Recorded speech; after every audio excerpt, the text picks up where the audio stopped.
আসসালামু আলাইকুম সবাইকে। আশা করি আপনারা সবাই ভালো আছেন অ্যান্ড আমিও আলহামদুলিল্লাহ ভালো আছি। তো দেশে যাওয়ার প্রস্তুতি চলতেছে। আমার ভিসার মেয়াদ শেষ হয়ে আসছে। আমি খুব শীঘ্রই বাংলাদেশে চলে আসব। তো সেজন্য ও আমাকে শপিং করে দিচ্ছে।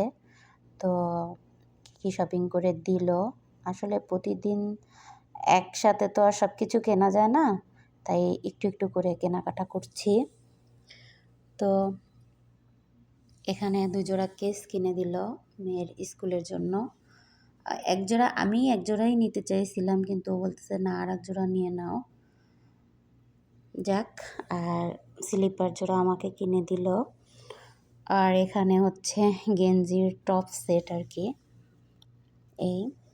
আর এটা হচ্ছে তোপ, যেটা সৌদি আরবে ওরা পরে আর কি, এটাকে তোপ বলে। যাক, আজকের ভিডিওটি এই পর্যন্তই। আল্লাহ হাফিজ।